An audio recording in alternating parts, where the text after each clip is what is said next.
ಮೀನಾಕ್ಷಿ ಸುಂದರೇಶ್ವರ ದೇವಸ್ಥಾನದ ಮುಖ್ಯ ಅರ್ಚಕರ ಮಾತು. ಅವರು ತಮಿಳಿನಲ್ಲಿ ಹೇಳಿದ್ದಾರೆ, ನಾನು ನಮ್ಮ ಕನ್ನಡದಲ್ಲಿ ಅದನ್ನು ಹೇಳ್ತೇನೆ.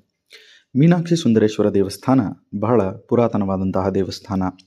ಮದುರೈ ಕ್ಷೇತ್ರದಲ್ಲಿ ಸ್ಥಿತನಾಗಿರ್ತಕ್ಕಂತಹ ಈ ಸುಂದರೇಶ್ವರ ಅಂತನ್ನುವಂತಹ ಶಿವನ ಸ್ವರೂಪವನ್ನು ಇಲ್ಲಿ ವಿಶೇಷವಾಗಿ ನಾವು ಪೂಜಿಸ್ತೇವೆ. ಮತ್ತು ಮದುರೈ ಮೀನಾಕ್ಷಿಯ ಈ ಒಂದು ವಿಶಿಷ್ಟವಾಗಿರ್ತಕ್ಕಂತಹ ರೂಪ ಸುಂದರನಾಗಿರ್ತಕ್ಕಂತಹ ಆ ಈಶ್ವರನನ್ನು ಮದುವೆಯಾದಂತಹ ಸ್ವರೂಪ. ಆದ್ದರಿಂದ ಮದುರೈ ಮೀನಾಕ್ಷಿ ಕ್ಷೇತ್ರಕ್ಕೆ ವಿಶೇಷವಾಗಿ ವಿವಾಹ ಮತ್ತು ಕಂಕಣ ಭಾಗ್ಯಕ್ಕೋಸ್ಕರವಾಗಿ ಪ್ರಾರ್ಥನೆ ಸಲ್ಲಿಸುವಂಥವರು ಬರ್ತಾರೆ.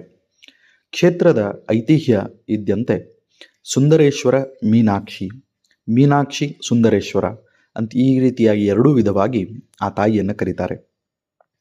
ಮತ್ತು ಇಲ್ಲಿ ವಿಶೇಷವಾಗಿ ವರ್ಷ ಪೂರ್ತಿಯೂ ಕೂಡ ಉತ್ಸವಗಳು ನಡೀತದೆ. ವರ್ಷದ ಮುಖ್ಯ ಉತ್ಸವ ಅಂತಂದರೆ